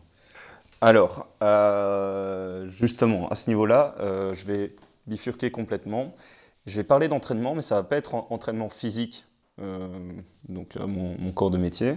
C'est plutôt l'entraînement cérébral pour améliorer, augmenter son intelligence via des applications. Tu te rappelles, on avait à l'époque les entraînements cérébraux. Si j'ai des personnes qui sont nées en 2000, je vais me faire insulter et qui me regardent parce que j'oublie parfois qu'en fait elles ont déjà 24, 25 ans. Tu sais, mais c'était sur la Nintendo, là, il y avait des jeux cérébraux pour améliorer son intelligence. Là. Est-ce que ça fonctionne vraiment, ça? En fait, la réponse facile c'est non. La réponse directe c'est non, ça ne fonctionne pas, en tout cas pas à long terme, parce que il faut comprendre que quand tu veux améliorer ton intelligence, améliorer l'intelligence avec un L majuscule ou un I majuscule, l'intelligence vraiment au sens global, tu dois avoir quelque chose qui est transversal en fait. Si tu veux, c'est quelque chose qui doit s'appliquer multidomaine. Dans le sens où tu es confronté à un problème aujourd'hui, là maintenant, un problème de, je sais pas moi, tu dois réparer ta fenêtre ne se ferme plus bien, elle est aussi au bas, j'en sais rien. Tu vois. On en avait notamment parlé un petit peu, je pense, effectivement, dans le premier podcast avec le fameux exemple du frigo. Le frigo ne fonctionne pas bien. Ah oui, ok, oui, tout à fait, oui, je remets, c'est vrai. Ben voilà, là maintenant on prend l'exemple de la fenêtre du coup. Ta fenêtre se ferme pas bien et t'es pas quelqu'un du bâtiment à la base. Ouais. Ben, tu vas devoir mettre en place toute une série d'actions dans ta tête qui vont te permettre de, 1, comprendre, 2, analyser et proposer des hypothèses sur comment réparer le truc ou comment faire en sorte que ça se ferme. Et 3, ensuite mettre en pratique. Ce qui prend du temps. Ce qui prend du temps déjà. Et c'est pour ça qu'on a tendance à faire appel à un corps de métier directement. Voilà, ouais. Imaginons que tu te dises, ouais, non, je vais essayer de le faire. Ok, très bien. Mais donc, tu vas mettre en place tout ce que je viens de dire là. Et là, en fait, c'est là où le bas blesse, parce qu'entre les individus, il va y avoir des variations gigantesques et phénoménales de la capacité d'analyse et ensuite de la capacité de proposer des hypothèses sur comment réparer la fenêtre. Il y a des gens qui, quand ils vont analyser, vont le voir à base de fenêtre pas fermée, fenêtre problème, fenêtre boum boum cassée. Cassé. Voilà. Fenêtre cassée. Et malheureusement, ils ne comprennent pas, ils ne vont pas essayer de tourner la fenêtre ou la poignée, ils ne vont pas comprendre qu'en haut, il y a peut-être un truc qui bloque dans la rainure. Clé à molette cassée. Voilà, clé à molette, tu penses le truc. Et puis, il y a des gens qui vont juste chipoter, regarder, tourner, essayer de comprendre, l'ouvrir, la fermer dans l'autre sens, etc. Ouais. Et de là, proposer une série d'hypothèses. Bon, ok, le problème, il est peut-être au niveau de la poignée, mais je vais peut-être d'abord quand même regarder s'il n'y a pas un truc qui bloque dans la rainure, etc., etc., etc. Ah ben, ces variations individuelles-là, ça, c'est ce qu'on appelle exactement l'intelligence. Dans le sens où c'est transversal. Parce que la façon dont tu viens de réfléchir, la façon que tu viens de réfléchir pour ce problème de fenêtre, c'est exactement comme ça que tu vas appliquer cette même réflexion pour un problème de cafetière, pour un problème de four, pour un souci de moteur, un souci de chic, un souci de chac, et même plus loin, un souci avec ton conjoint, ta conjointe, un souci avec tes parents, un souci avec tes enfants, etc. Tu vas avoir une série d'hypothèses comme ça, ton cerveau va proposer plein de façons d'analyser le truc. Pour en revenir à purement la question de l'application, tu vas t'améliorer sur la tâche spécifique. Et donc, ce n'est pas transversal, tu vois. À force de faire cette application, cette série d'exercices que tu vas faire, tu deviendras très très bon. Comme si tu fais des échecs, tu deviendras excessivement bon aux échecs. Ouais. Mais ce n'est pas pour autant que tu deviendras excessivement bon aux jeux vidéo en général. Voilà, donc en fait, tu deviens bon sur la tâche que tu es en train de pratiquer. Ouais, donc c'est exactement... C'est ça la phrase qui résume tout, c'est que quand tu t'entraînes sur un exercice, tu deviens bon sur cet exercice. Voilà, en fait, il n'y a pas de transfert d'intelligence qui s'opère sur différents trucs, parce que cette capacité de réfléchir de manière transversale, elle, en majorité, elle est idée en fait. Je me rappelle qu'on avait parlé un petit peu aussi de la fameuse intelligence de jeu que tu retrouves dans les jeux vidéo sur NBA 2K, sur FIFA, etc. L'intelligence de jeu, ben non, en fait, c'est la tâche motrice. En fait, il a tellement pratiqué, Kylian Mbappé, c'est très bon sur les sprints, par exemple. Ben, c'est parce qu'il s'est entraîné là-dessus, c'est pas de l'intelligence de jeu. Sûr. Et puis sa capacité d'analyse du jeu en général, savoir qu'il y a un partenaire qui se déplace, machin, envoyer une passe et tout ça. Là, ça va dépendre déjà de sa coordination au niveau des pieds pour pouvoir le faire, mais plus généralement, ça va dépendre de son analyse du jeu, du terrain. Et donc là, c'est vraiment une question d'intelligence en tant que telle. À quel point est-ce qu'il peut analyser ce qui se passe autour de lui. Et puis après, tu as les commentateurs, effectivement, qui te vendent du rêve. Hein. C'est pour ça qu'ils sont là aussi, ça fait plaisir, qui parlent de virtuose. Mais bon, enfin... Voilà, on a bien compris. Est-ce que tu veux rajouter d'autres choses par rapport à ça ? Non, juste pour les gens qui veulent s'amuser et faire des entraînements comme ça, vous pouvez, c'est sympa, ça entretient. Pour les plus vieilles personnes, ça a au moins le mérite de faire travailler un peu les méninges, comme on aime bien dire. Ça fait travailler un peu le cerveau. Pour les plus jeunes enfants, c'est toujours mieux que rien, j'ai envie de dire. Pour le reste, il ne se passera rien d'extraordinaire en faisant 10 millions d'applications comme ça par jour. Lisez.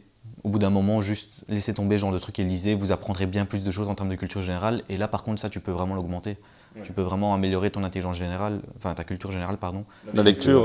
Ouais, donc lisez, tu vois. Et si possible, des choses plutôt difficiles.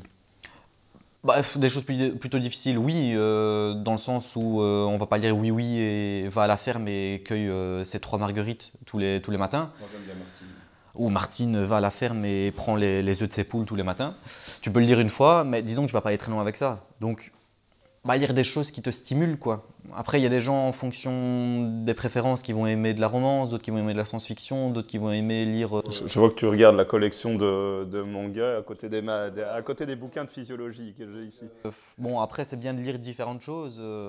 J'apprends quand même du vocabulaire dans les mangas. J'ai appris dernièrement Oxyre. Par exemple, tu vois, c'est bête, hein, ça va pas changer ta vie, mais au moins ça t'apporte du vocabulaire supplémentaire, quoi, tu vois. Ça te permet quand même de comprendre certaines choses et d'être moins con dans un débat. Ne fût-ce que ça, vraiment. Et en général, quand tu augmentes ta culture générale comme ça en lisant, après ça peut être aussi des bons films et des bonnes séries, ça marche aussi. Hein. Ça au moins, c'est de l'acquis C'est vraiment de l'acquis. Et ça peut rester ad vitam aeternam pour peu que tu l'entraînes un minimum, quoi, que tu continues de le faire pérenniser. Dans l'entraînement physique, donc voilà, dernièrement, moi j'ai lancé un nouveau service qu'on verra sûrement aussi en description sur la recomposition corporelle avec un coach en nutrition qui est également urgentiste, Boris Simon, et compétiteur chez moi. Je l'appelle le Némésis, mais on n'est pas vraiment Némésis, on est très bons amis. Tout ça pour dire qu'en fait, l'entraînement physique, ça peut amener par rapport à ma clientèle, c'est ce qu'on recherche principalement, c'est la recomposition corporelle et améliorer les standards de beauté. En fait, on se regarde dans la glace, on se trouve un petit peu en surpoids, on se dit ah, j'ai envie de voir des abdos apparents parce que je me trouverai plus beau. C'est vraiment un résumé rapide.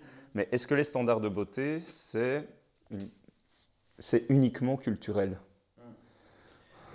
En fait, tu as des variations. Tu as des variations culturelles entre les cultures, forcément, entre les endroits du monde et aussi entre les périodes.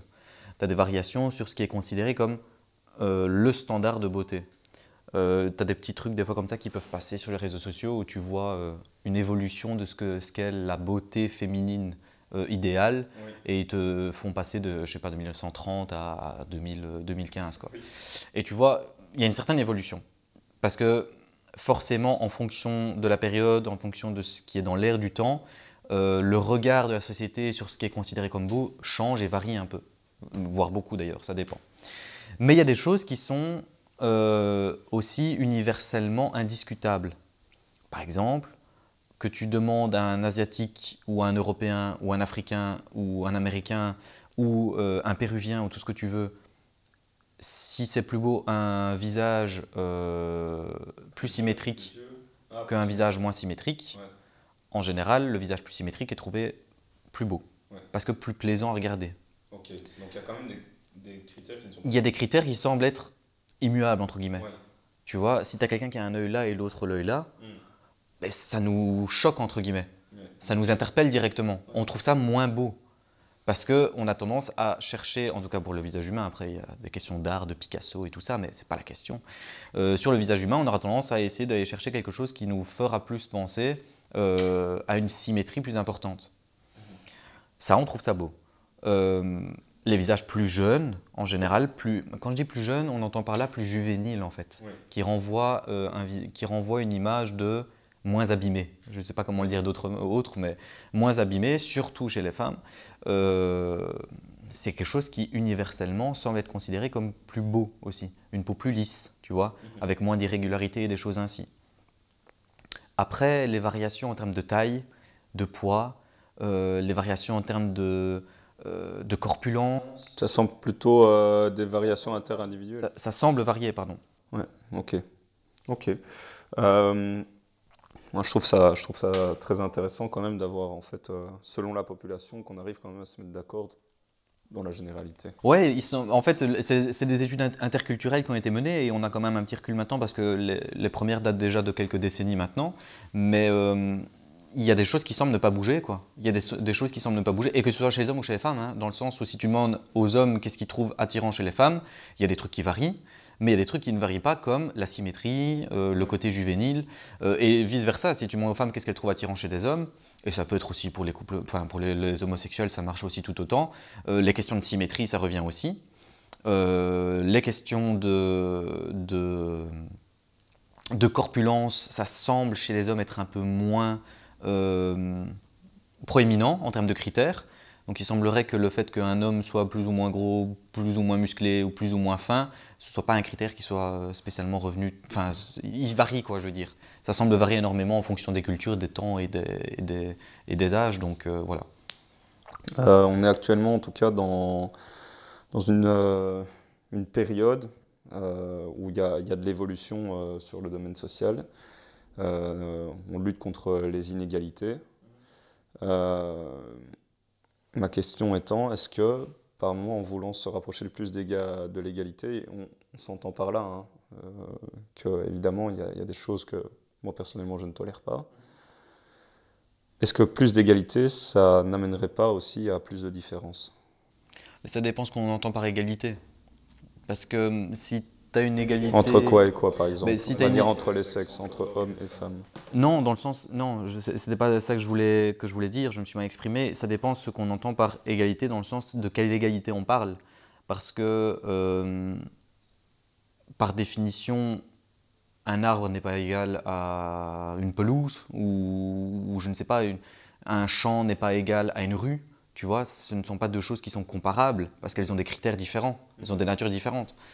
Donc, on parle de quelle égalité? Est-ce que le fait de chercher à donner le plus de possibilités, le plus d'opportunités possibles à tout le monde, en termes d'égalité donc, de donner le plus de chances égales à tout le monde, je pense que n'importe quelle personne un minimum raisonnable qui n'a réfléchi que 2 secondes sur la question doit se dire bah oui, c'est bien. Pourquoi est-ce qu'on ne donnerait pas le maximum de chances à tout le monde pour réussir à faire ce qu'ils veulent faire? Pour peu que ce qu'ils veulent faire, c'est pas commettre un génocide évidemment. Donc voilà, n'importe qui ait un minimum droit dans sa tête et qui réfléchit pas de manière tordue va se dire bah, maximisons les chances pour tout le monde, rendons égalitaire le nombre de chances qu'il y a pour tout le monde, comme ça tout le monde aura la possibilité de faire des trucs. Et c'est très bien. Maintenant, est-ce que avoir une égalité comme c'est le cas ou comme c'est la volonté depuis quelques années maintenant d'avoir une égalité d'hommes et de femmes dans les entreprises, d'avoir une égalité d'hommes et de femmes au Parlement, d'avoir une égalité d'hommes et de femmes dans tous les milieux de travail, que ce soit les filières de sciences ou les filières de travail à l'usine, etc. Moi, je n'arrive pas à comprendre cette logique. J'arrive pas à comprendre les arguments derrière. Je n'arrive pas à comprendre comment est-ce qu'on donne plus d'égalité aux gens en imposant un quota. Quand tu imposes des quotas d'un nombre de personnes, en plus sur le critère des hommes et des femmes, ça pourrait être n'importe quel autre critère d'ailleurs, on pourrait faire le critère des petits et des grands. Je ne comprends pas à partir de là comment est-ce qu'on donne vraiment de l'égalité, comment est-ce qu'on promeut l'égalité. Tu n'es pas en train de faire quelque chose d'égalitaire, tu es en train d'imposer un quota, une volonté de faire quelque chose. J'arrive pas à comprendre cette logique. Pour moi, elle me dépasse. Peut-être que c'est moi qui suis stupide, hein, mais j'arrive pas à la comprendre. Je vois pas en quoi c'est pérenne et c'est utile de chercher à faire ça. Parce que le problème de toute façon, c'est qu'on voit bien qu'une fois qu'on donne plus d'égalité de chance aux gens, les gens s'éloignent d'autant plus en termes d'objectifs et de choix de vie. Quand tu donnes plus de choix aux femmes et aux hommes de faire ce qu'ils veulent, ou plus ou moins en tout cas, parce qu'on ne fait jamais vraiment ce qu'on veut, on voit bien qu'il y a des différenciations qui se créent. Les hommes et les femmes ne choisissent pas exactement les mêmes choses, en termes de travail par exemple. Pour prendre que cet exemple-là, parce que c'est le plus connu, on connaît bien les données scandinaves avec ça, et on revient souvent avec ça, et je sais bien que ça fait tout le temps cri-cri. Oui, parce qu'on a tendance, en fait, l'argument qui est recevable, je pense, sur ces données scandinaves, c'est en fait qu'on dit, ouais, mais ça n'a pas assez duré dans le temps pour observer un réel effet. Oui, mais ça va dans le sens… Parce que ça aussi, c'est un argument que j'entends, mais ça va dans le sens inverse de ce que ça devrait produire. Ce qu'on dit, on ne peut pas changer une culture qui s'est réalisée sur plusieurs milliers d'années face à une comparaison de 20 ans. Mais ça, évidemment. Mais à partir du moment où tu mets en place une politique et que cette politique amène un changement dans une direction, même si cette direction ne dure que depuis 20 ans, il ne va pas se passer au bout de 50 ans un total revers et tout le monde en fait va se réveiller dans 50 ans en se disant tiens, ça fait 50 ans qu'on a une nouvelle politique et en fait on va tous choisir les mêmes métiers. Ça n'a pas beaucoup de sens de penser ça. Après, pourquoi pas, je serais premier surpris. Mais il semblerait que, et de toute façon, en fait, on a un classement, parce qu'on parle des pays scandinaves, mais si tu classes, après, on va discuter maintenant du coup sur quel critère est utilisé pour classer l'égalité dans les pays. Mais bon, soit, si tu classes selon certains critères l'égalité dans les pays, l'égalité en termes de politique, les politiques égalitaires, tu te rends bien compte qu'il y a une espèce de courbe plus ou moins corrélé, bon c'est clairement pas parfait, mais plus ou moins corrélé avec le fait que plus il y a des politiques égalitaires, plus les hommes et les femmes semblent différer dans leur choix de vie et dans leurs intérêts. Est-ce que ça a un sens aussi de comparer par exemple la Suède avec la Belgique, quoi? Est-ce que ça a un sens ? D'un point de vue géopolitique, on peut s'en inspirer, évidemment, on va observer ce qui s'est passé là-bas, on peut pas, peut-être que les résultats seront différents. Mais bien sûr que les résultats seront probablement différents, mais il semblerait que plus tu regardes de pays différents, que ce soit Danemark, Suède, tout ce que tu veux, Émirats Arabes Unis ou autre, plus tu regardes le nombre de politiques égalitaires qui sont mises en place, plus il semblerait qu'il y a une relation entre ce nombre de politiques égalitaires et la façon dont les hommes et les femmes se comportent, on va dire, en société. La logique voudrait l'attente voudrait que, dans la continuité des choses, on va pas avoir un renversement subitement de ça, quoi. On va pas subitement avoir un pays qui va mettre en place des politiques égalitaires et bam, hommes et femmes, les mêmes métiers, les mêmes objectifs, les mêmes machins. On ne s'y attend pas. Enfin, en tout cas, je ne vois pas de raison de s'y attendre. Après, si ça se passe, tant mieux. Ouais, Ou tant pis, je sais pas en fait. Mais on oui, tant mieux ou tant pis, on n'en sait rien. qui est... Moi, je suis pour que les gens puissent faire ce qu'ils veulent faire et qu'ils apprécient qu'ils aient le plus de liberté possible pour choisir ce qu'ils veulent choisir. J'encourage Bah, ça paraît normal en fait. Hein. j'encourage les jeunes filles qui viennent me voir enfin les adolescentes qui viennent me voir en cabinet à faire du foot si elles aiment bien faire du foot et qu'il n'y a pas beaucoup d'équipes de foot de filles dans leur région. Et j'encourage les mecs à mettre du maquillage s'ils veulent mettre du maquillage et que leur papa n'aime pas ça. Chacun fait ce qu'il veut, il n'y a pas de souci. Il semble que l'intelligence, ça reste quand même un prédicteur relativement solide du niveau salarial. Mais, parce qu'il y a un mais, est-ce que la personnalité, ça n'a pas un impact également là-dessus? Si, tout à fait. Hein. L'intelligence, ça reste le meilleur, le plus robuste, en tout cas dans le temps. C'est le plus robuste en termes de prédicteur salarial, parce que plus tu montes dans les strates d'une entreprise ou simplement des métiers, plus tu te rends compte qu'il faut être capable d'analyser et de résoudre des problèmes de plus en plus complexes en fait. Énormément de problèmes et de plus en plus complexes. Plus tu montes dans les strates d'une usine ou de je ne sais quoi d'autre, d'une boîte, et plus tu vas te rendre compte que les problèmes auxquels tu vas être confronté vont te demander de plus en plus d'analyse, de réflexion et donc d'intelligence. Mais ça s'accompagne d'autre chose. Ça s'accompagne en général d'un trait de personnalité qu'on a identifié et qu'on a isolé d'un point de vue psychologique, qui s'appelle le trait consciencieux. Okay. Et le trait consciencieux, il semblerait que ce soit le deuxième meilleur prédicteur, même au-dessus du niveau socio-économique, hein, entre parenthèses. Ah ouais. Donc il semblerait que tu aies vraiment l'intelligence et que le deuxième meilleur, ce soit le trait consciencieux. Et en troisième viendraient les questions de statut socio-économique ou environnemental aussi, éducationnel. Et ce trait consciencieux-là, alors il compte quand même un peu moins, mais il semblerait qu'il intervienne quand même beaucoup. Qu'est-ce qu'il englobe ce trait consciencieux? Il englobe des choses très basiques et logiques en fait, auxquelles on s'attend. Le fait d'être discipliné, le fait d'être hardworking, j'ai oublié le nom en français, de travailler dur, d'être travailleur, enfin d'être...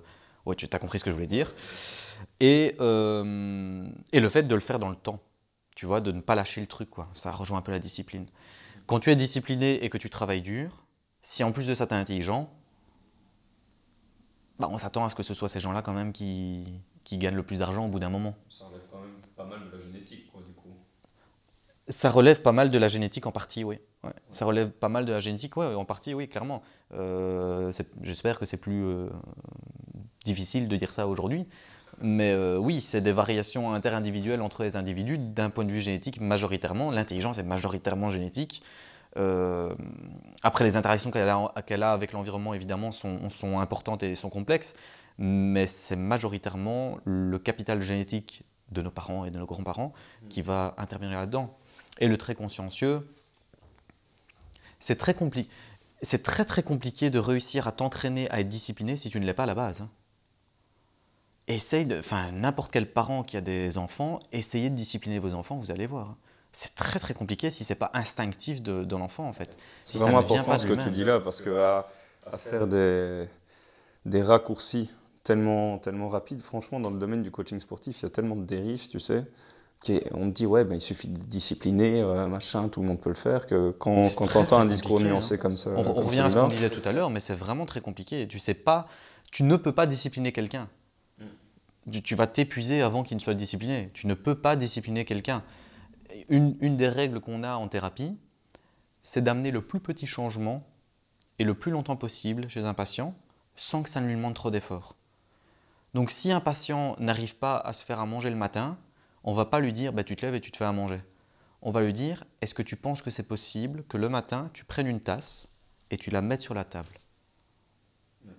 Et tu ne prépares rien d'autre. Hein. À ce moment-là, tu vas avoir des retournements de haine en commentaire en te disant ouais, ça n'avance à rien, dans 10 ans, t'auras fait bouger l'équivalent de 1 mètre sur une autoroute. Oui, oui, c'est possible, mais en attendant, dans 10 ans, on aura fait bouger un mètre sur une autoroute. Voilà. Tandis qu'il y a 10 ans, il n'y avait pas ce mètre sur l'autoroute. Donc en fait, c'est quand même un avancement. Et on doit réfléchir comme ça. J'encourage tout le monde à réfléchir comme ça. Un petit changement de 0,001% par jour fait qu'à la fin de l'année, tu as accompli X% en plus que là où tu étais avant. Ouais. Si un patient ou un client a du mal à mettre en place une bonne habitude, tu vas essayer de changer le plus petit truc possible dans son environnement pour que ça ne lui demande pas trop d'efforts. Parce que s'il y a bien un truc dont les gens ont horreur, c'est les changements qui leur demandent des efforts et qui en plus de ça sont difficiles à mettre en place. Donc ça ne marche absolument pas comme ça.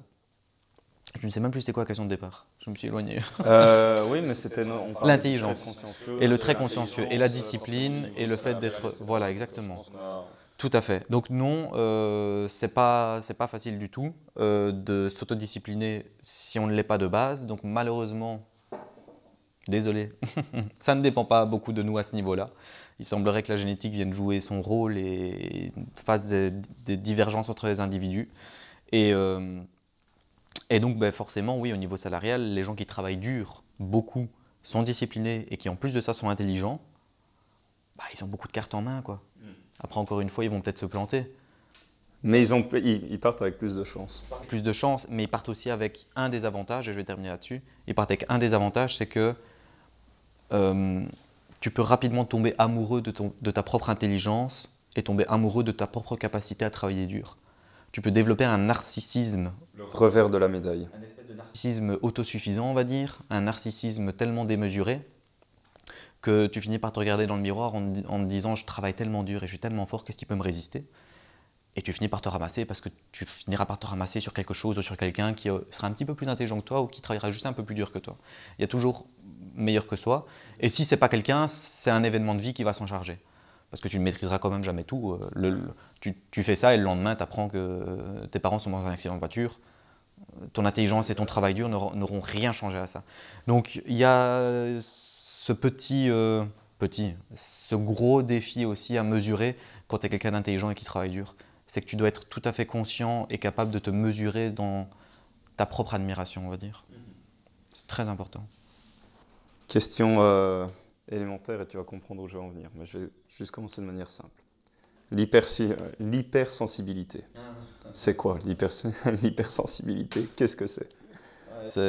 Seigneur, l'hypersensibilité. Je ne sais pas combien d'années que ça fait qu'on en parle sur les réseaux sociaux. Enfin, les psys scientifiques, on essaye d'en parler sur les réseaux sociaux depuis des années. Là je suis fatigué de l'hypersensibilité. Je pense que tous les psys, un minimum scientifique, sont fatigués de l'hypersensibilité, je pense. Parce que... Bah en fait, moi, je vais te dire quelque chose. Encore une fois, dans les dérives du coaching sportif, on ne se rend pas compte à quel point c'est parfois un public cible ou qui nous arrive une situation qu'on n'a pas vu venir dans nos vies, qui nous fait très mal. Et puis on se dit, ah mais en fait, peut-être que ça a révélé certaines choses. La manière dont j'exprime ici, c'est pas pour me moquer des personnes qui ont subi une expérience que je peux dire traumatisante ou autre, mais en fait, ce qui se passe, c'est qu'on voit des coachs qui se spécialisent, au départ qui sont coachs sportifs, qui se spécialisent en fait sur des personnes hypersensibles ou qui se reconnaissent peut-être sur certains trucs en allant sur Doctissimo ou que sais-je, comme une clientèle potentielle en fait, tu vois. Et je te jure qu'il y en a, quoi, tu vois. Coaching sportif pour personnes hypersensibles, je dis mais ça me rend dingue. Comme si le... Bullshit ou pas, c'est quoi l'hypersensibilité en réalité? Et c'est drôle parce que, imaginons, prenons l'hypothèse que l'hypersensibilité existe, comme s'il devait y avoir un type de coaching spécifique pour des personnes qui seraient hypersensibles. Comme si je devais avoir un coaching spécifique pour des personnes qui seraient très empathiques, tu vois. Il ils disent bonjour à la barre avant de la soulever, enfin, ils caressent les haltères avant de les mettre dans... Enfin, tu vois, c'est quoi la spécificité d'un entraînement pour eux? Donc, je vais le dire comme je le pense, mais là, à ce niveau-là, pour moi, on touche à de la connerie. On touche à de la connerie pure et dure. En général, ça s'englobe avec de coaching pour hypersensibles, coaching ou suivi, hein, parce que du coup, du côté des psys, c'est du suivi. Thérapie pour HP, HPI, hypersensible, TSA éventuellement, hein, on englobe, voilà. On fait un espèce de mélange, on prend les autistes, les hauts potentiels, les hypersensibles et hop, une petite marmite. Oui, en fait, c'est la dérive, c'est qu'au départ, oui, coach sportif, et puis on a tendance, en fait, j'ai presque l'impression que on essaye en fait de tirer profit de la faiblesse d'une personne pour en tirer un programme et un suivi.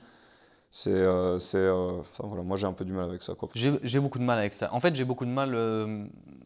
Je parle dans le cas d'un coach sportif qui veut tirer profit dans son business de personnes qui sont en difficulté. Hein. Mal, en fait. Je suis pas en train de dire qu'il n'y a pas effectivement des choses qui n'existent pas. J'ai du mal à faire preuve de charité, on va dire, envers les coachs, psy, envers les personnes qui rentrent dans des domaines comme ça qui sont clairement pseudo-scientifiques et qui en plus de ça s'en inventent des compétences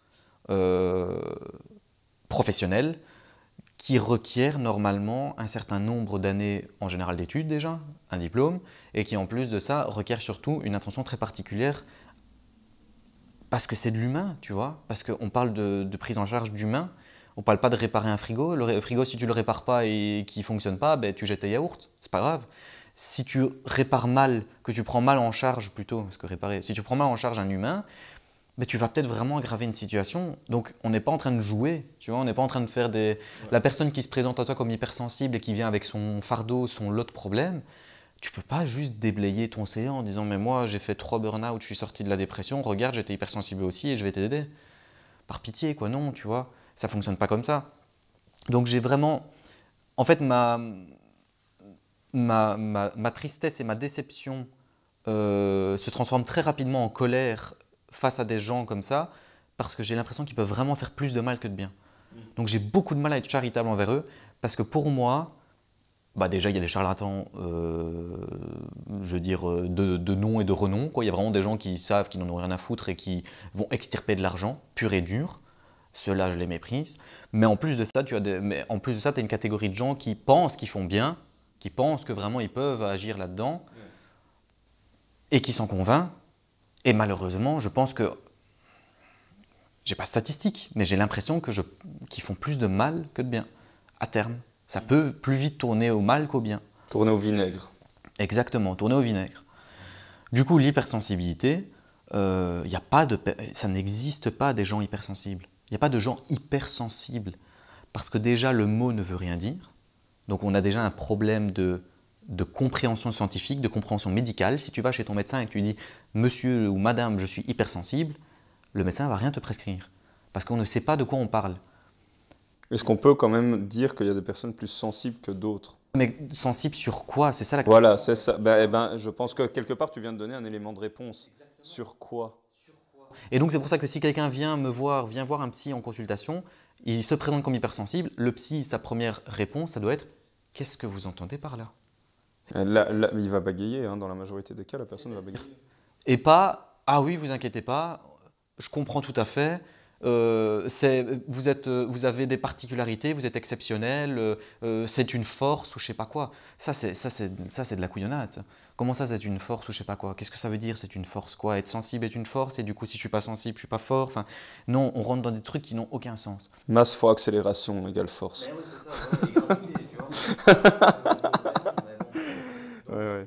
Bêtise, un psy en général, ce qui fait quand un patient arrive avec un problème, je suis hypersensible, d'accord, c'est-à-dire comment ça se passe, comment ça se manifeste, à quel moment est-ce que ça se manifeste, est-ce qu'il y a des moments où ça ne se manifeste pas, est-ce qu'il y a des moments où vous avez l'impression que vous l'êtes plus ou moins, et on creuse, et en général, c'est peut-être pas tous les cas, hein, mais en général ce qu'on va découvrir c'est que la personne en fait a une mauvaise gestion émotionnelle, elle a du mal à contrôler ses émotions, ou elle a du mal à utiliser ses émotions correctement, parce qu'il n'y a pas juste le fait de les ressentir et machin, il y a aussi une utilisation des émotions.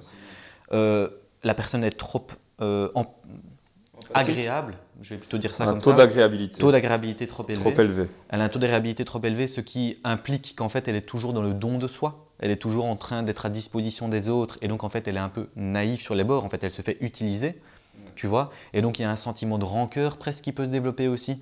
Et en général là tu vas voir que ces patients-là vont limite un peu être en colère quand ils vont commencer à t'expliquer que sa collègue de bureau c'est la 12e fois qu'il lui demande de faire D'où les l'important dossiers. d'avoir un environnement le plus simple possible et des relations qui te Tout veulent à fait, vraiment bien ton sûr, bien sans tirer clairement. profit de toi, quoi. Donc voilà, l'hypersensibilité, je ne suis pas fan du terme, je pense que ça étiquette des gens, ça les met dans des petites cases vite fait bien faites, toutes jolies avec des petites fleurs roses, ou ensuite ils ressortent d'une séance qu'ils ont payée Dieu seul sait combien parce que c'est sûrement beaucoup trop cher, avec des gens qui des fois ne sont même pas psy et qui leur ont juste dit « vous inquiétez pas, c'est une force, vous allez pouvoir révolutionner la Terre et avec votre pouvoir et votre potentiel, on va faire un Genki Dama et On n'est pas loin des coachs en séduction non plus. Ben oui, c'est ça. Quoi. Donc, bon. Voilà, je n'aime pas ce terme. Ok. On arrive progressivement à la fin, mais j'ai quand même besoin de te poser cette fameuse question commune, ces fameuses questions communes. Qu'est-ce que le modèle EBP et quelle importance il a pour toi dans ta pratique quotidienne de la psychologie? Ah ben, tu vas rire, mais c'est une discussion que j'ai eue avec Mathias. Ah ben voilà. C'est une discussion que j'ai eue avec Mathias. Le fameux Mathias Soulol, le boss final. Une discussion que j'ai eue avec Mathias parce que je me questionnais exactement sur comment, d'un point de vue externe, pour quelqu'un qui connaît la science mais qui ne connaît pas spécialement la psychologie clinique, tu vois, Mathias n'est pas dans la clinique de base, dans la psychologie clinique. Ouais, mais il s'intéresse beaucoup à ce domaine-là quand même, hein, je pense, hein, à titre personnel. La psychologie clinique en tant que telle, je sais pas. Non, Oui, la clinique, la prise en charge, oui, ça évidemment, mais la psychologie clinique, tu vois, le domaine est précis, du coup, et je me suis dit, tiens, comment tu vois exactement le côté evidence-based avec l'approche clinique de la psychologie? Je dis parce que moi, quand je suis avec un patient, qu'on discute, qui m'explique ses problèmes, etc., et qu'on met en place des choses, alors certes, j'ai des protocoles en tête, j'ai des idées, j'ai des diagnostics, j'ai plein de petits trucs qui se battent dans ma tête, j'ai toute une grille de lecture qui se met en place, mais je dis où se situe exactement le côté hypothèse, recherche, tu vois, je dis où exactement, comment tu le vois toi? Et il m'a donné une réponse très convaincante, c'est que pour lui en fait tout se passe dans le fil conducteur de la discussion, et je pense qu'il a touché le point exact, c'est que quand un praticien discute avec un patient, ce qu'il met en place directement pendant cette discussion-là, c'est un échange EBP, entre guillemets. Je m'explique. Tu discutes avec un patient, il te présente un problème, tu as ton problème, et tu vas élaborer une petite floraison d'hypothèses que tu vas tester au fur et à mesure des séances. Et au fur et à mesure des séances, tu vas… Alors évidemment, tout ça est avec un background de science. Tu vas avoir des hypothèses qui sont basées évidemment sur des recherches, dans le sens où si la personne vient avec… Donc on en rejoint en fait ces fameux trois cercles. Tout à fait, oui, bien sûr. Le principe d'entonnoir. Tout à fait.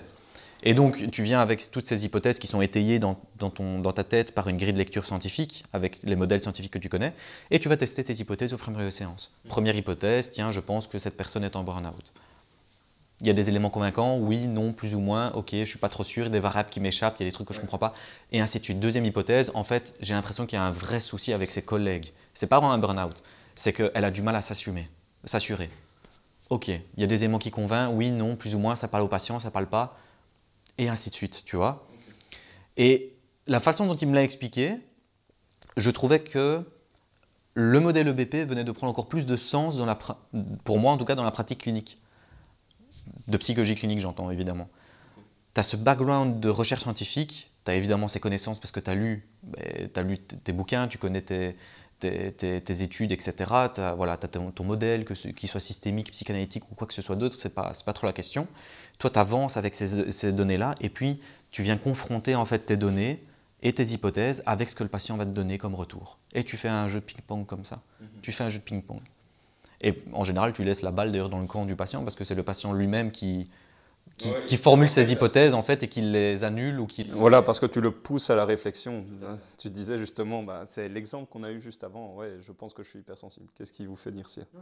Et là déjà…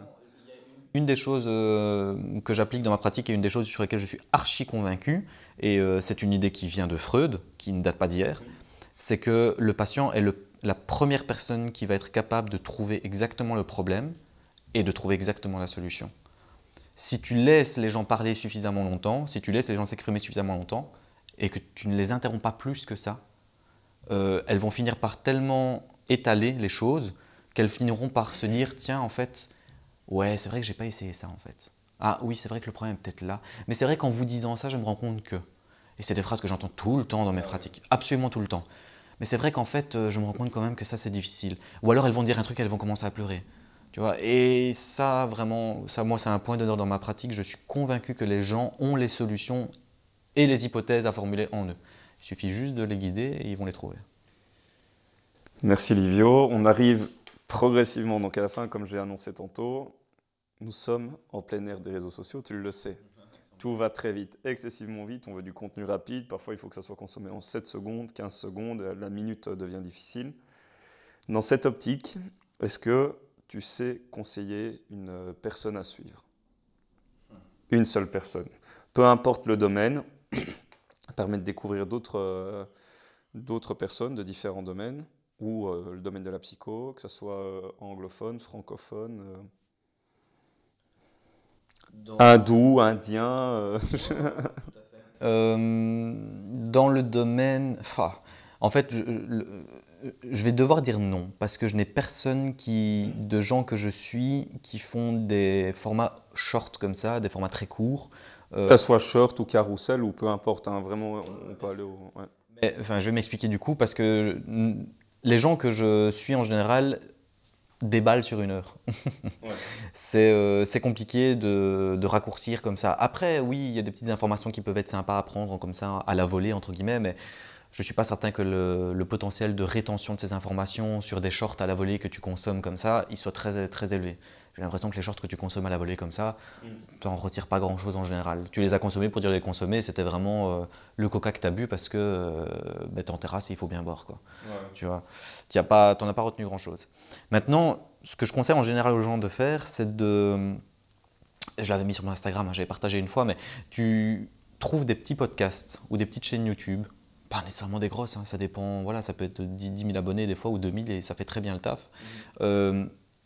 Et ces gars-là, tu les suis en fait. Et ces gens-là, tu les suis. Tu regardes le travail qu'ils font parce qu'en général, ces gens-là, ce qu'ils font, c'est soit qu'ils interviewent eux-mêmes d'autres chercheurs, d'autres collègues, d'autres machins, et donc tu es devant le jardin d'Éden des connaissances dans un domaine, ou alors qu'eux-mêmes sont experts dans leur domaine et ils partagent, ils vulgarisent des recherches qu'eux-mêmes font.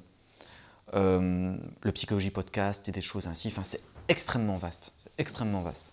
Du coup, voilà, j'aurais tendance en fait à dire aux gens de faire ça. Après, ça dépend des domaines qu'on aime bien, que ce soit le domaine du sport ou le domaine de la psychologie ou le domaine de la médecine ou quoi.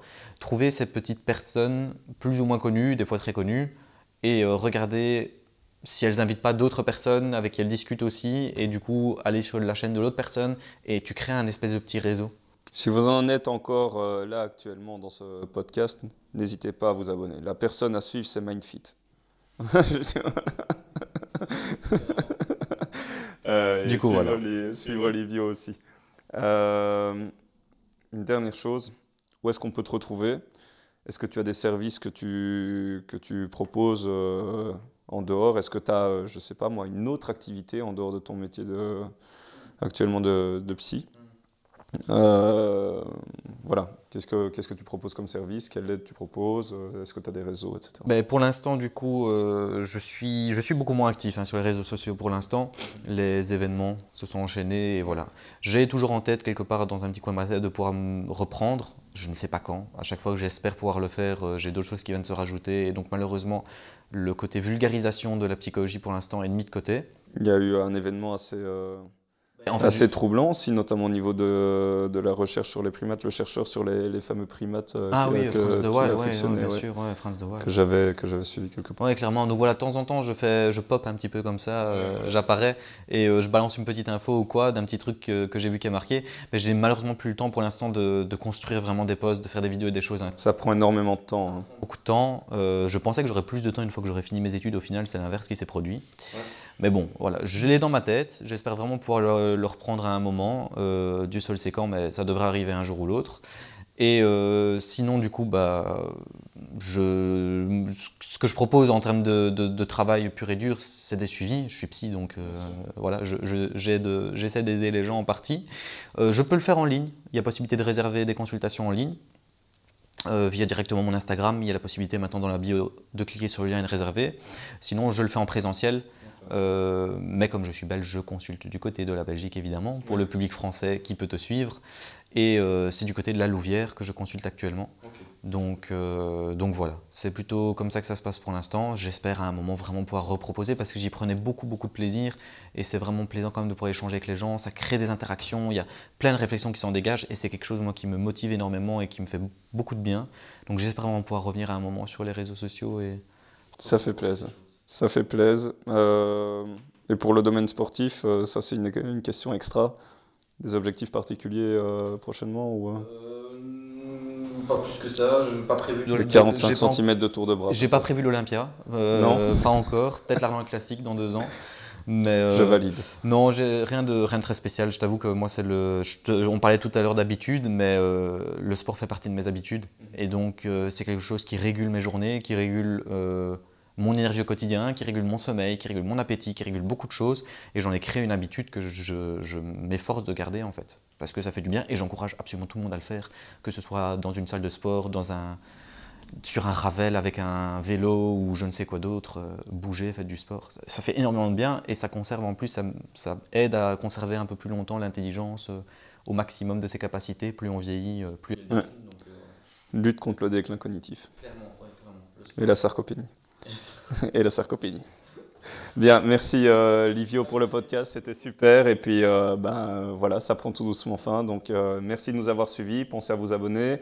Pensez à laisser un commentaire suite à ce podcast si vous avez des pistes de réflexion aussi à partager. Et puis on se voit très prochainement pour le prochain podcast. Merci beaucoup.